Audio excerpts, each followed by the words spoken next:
काय सांगाल बाळा, हे सर्वश्रेय आपण कोणाला देतो? शिक्षकांना आणि पालकांना. आणि काय अभ्यासक्रम एवढा सोपा होता की अवघड होता? 100 पैकी 100 कुठंच तुम्ही एक मार्काला पण चान्स ठेवला नाही. आणि तुमच्या पाठीमागे ज्यांनी 99 असतील, 98 असतील, 97 असतील, त्या विद्यार्थ्यांना काय सांगाल? थोडे प्रयत्न केले तर होईलच. आणि हे बघा, आता आमच्या शाळेचे शिक्षक आहेत, ते सर्वांचे आवडते आहेत आणि सर्व विद्यार्थ्यांचे आवडते आहेत, शाळेचे आवडते आहेत, आमचेही आवडते आहेत. श्रीयुत देशपांडे सर हे प्रत्येक विभागाला इन्व्हॉल्व होऊन सर्व शाळेशी संलग्न होऊन हे काम करत आहेत. सर काय सांगाल, एवढे गुणवंत विद्यार्थी आपल्या शाळेला घडवलेत आणि तुमचाही सहभाग इतकाच मोलाचा आहे.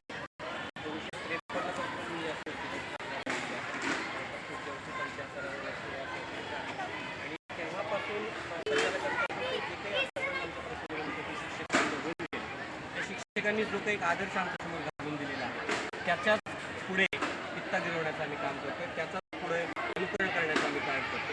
आणि जे काही आपलं लातूर पॅटर्नचं जे नाव आहे तर त्याच्यामध्ये ग्रामीण भागामध्ये एक मुरुड पॅटर्न निर्माण करण्याचा, एक जनता पॅटर्न निर्माण करण्याचा आम्ही प्रयत्न करतो. आमचा प्रत्येक या ठिकाणचा जो शिक्षक आहे, प्रत्येक शिक्षक आपला जो काही विषय आहे तो विषय नियमितपणे शिकवण्याचं काम करतो. आणि संस्थेच्या माध्यमातून मागील 2 ते 3 वर्षापासून जे काही नवनवीन प्रयोग आम्ही करतोय, विद्यार्थ्यांना शहरातल्या शाळांमध्ये जे काही सुविधा मिळतात त्या सर्व सुविधा या ठिकाणी देण्याचा प्रयत्न करतो. त्यासोबत आता भैयासाहेबांनी जसं सांगितलं, प्रत्येक घटकावर युनिट टेस्ट घेण्याचा यावर्षीपासून आम्ही तयारी सुरू केली आहे आणि त्याचा अतिशय चांगला परिणाम विद्यार्थ्यांमध्ये दिसून येतो.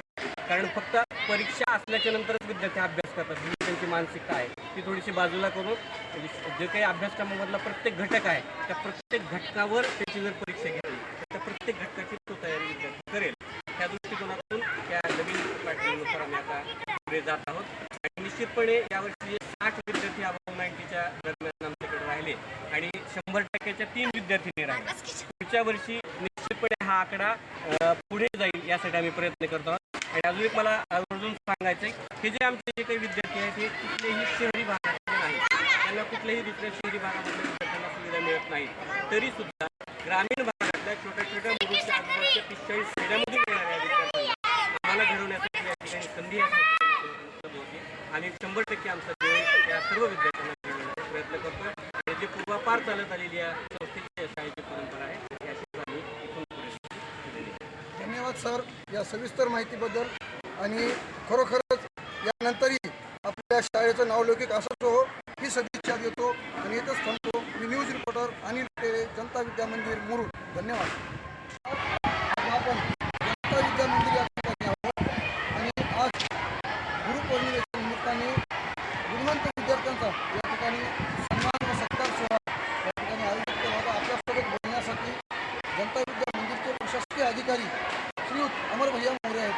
आपण त्यांना विचारलं, भैयासाहेब ही संकल्पना आपल्या डोक्यात आली आणि आपल्या एवढ्या विद्यार्थ्यांनी एवढे गुणवंत मार्क घेऊन लातूर पॅटर्नचा एक सहभाग म्हणून आपण मुरुड ओळखलं जातं. जनता विद्या मंदिराचे नाव लौकिक आहे आणि अक्षरशः 60पेक्षा अधिक विद्यार्थ्यांनी 90पेक्षा जास्त गुण घेऊन उत्तीर्ण झाले. काय सांगा? या सर्व विद्यार्थ्यांची सर्वप्रथम मी अभिनंदन करतो. सर्व विद्यार्थ्यांनी अतिशय चांगले गुण मिळवले. फक्त ही काही नवीन गोष्ट नाही एवढ्या विद्यार्थ्यांनी गुण मिळवावे अशी, कारण ही शाळेची परंपरा आहे. खूप शाळा जुनी असल्यामुळं याच्यापूर्वी पण अनेक विद्यार्थ्यांनी असे चांगले गुण मिळवलेले आहेत.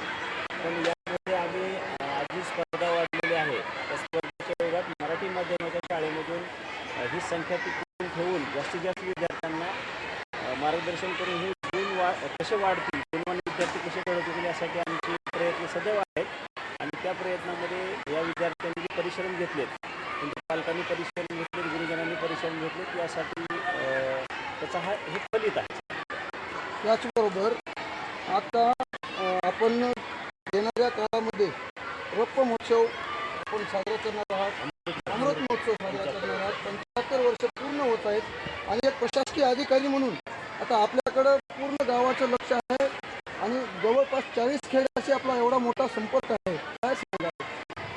आम्ही 75 वर्ष शाळे संस्थेला स्थापना होऊन शाळा सुरू होऊन होत आहे, याबद्दल खूपच अभिमानाची गोष्ट आहे. एवढ्या मोठ्या ऐतिहासिक वारसा असलेल्या आपल्या शाळेत काम करायला संधी मिळते ही खूप मोठं एक भाग्याचं क्षण आहे. आणि पुढच्या वर्षामध्ये आणखीन आम्ही कशामध्ये कमी पडलो, जास्तीत जास्त आणखीन कसे विद्यार्थी याच्यामध्ये गुणवंत वाढवता येतील, विद्यार्थ्यांसाठी कुठल्या गोष्टी कमी म्हणजे आमच्याकडनं कमतरता काही राहिल्या असतील तर त्या पूर्ण करण्यावरती आमचा भर आहे. याही वर्षात आम्ही म्हणजे बरंच पॅटर्न बदलला आहे. आम्ही आत्ताच सर्व विद्यार्थी म्हणजे मागच्या वर्षीचे काही विद्यार्थी पास झाले आहेत आणि ज्यांना काही कमी मार्क्स पडलेत त्यानंतर जे पहिलीपासून 10वीपर्यंतच्या सर्व शिक्षकांचे असेल, विद्यार्थ्यांच्या मार्क्सचे असेल याची पडताळणी करून उन्हाळ्याच्या सुट्टीमध्ये आम्ही काही निर्णय घेतले. शैक्षणिक काही पॅटर्न आम्ही बदलला आहे.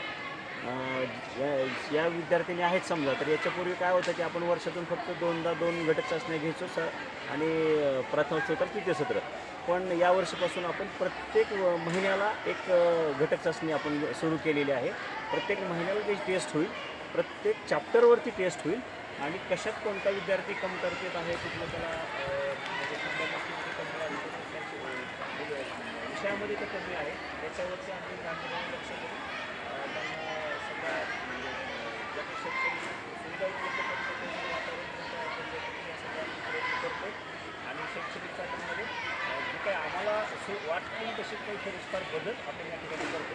त्याच्यानंतर त्यासाठी तुम्हाला सांगायला आनंद होतो की सकाळी 7:30 वाजतापासून आपले जे काही शैक्षणिक उपक्रम सुरू होतात ते संध्याकाळी 7:30 वाजेपर्यंत म्हणजे 12 तास हे विद्यार्थी या शाळेच्या आवारामध्ये आहेत आणि सर्व गुरुजन त्याच्यासाठी परिश्रम घेत आहेत. आम्हाला अभिमान आहे की फलक असेल, ढेकळे असेल आणि सगर आहे आपण त्या तिघींनी 100 गुण मिळवले. सर्वांचेच खूप कौतुक आहेत. काही पालकांना असं वाटत होतं की संस्कृती विषय घेतला आता संस्कृती सर आहे तुम्हाला काय वाटत नाही की संस्कृतीमध्ये मिळालं तरच 100% मिळतात. मी अभिनंदन करेन खरंच ढेकळेचे की हिंदी विषय असताना सुद्धा आणि काही लोक पालकांचं असं मानसिकता आहे की तुकडीमध्ये असलं म्हणजे सर्वात पुढे हे आहे तर ही तुकडीमधली आहे. बरोबर आहे, फच आहे ना. तुकडीमध्ये असताना तिनं 100पैकी 100 गुण हिंदी विषयामध्ये असताना घेतले आणि असेच कौतुकास्पद विद्यार्थी आपल्याकडे आहेत. याच्यापुढे ही संख्या आज जशी 3 आहे ती पुढच्या काळामध्ये जास्तीत जास्त 10, 20, 30 वर कशी नेता येईल यासाठी आम्ही प्रयत्न करतो. धन्यवाद सर. आणि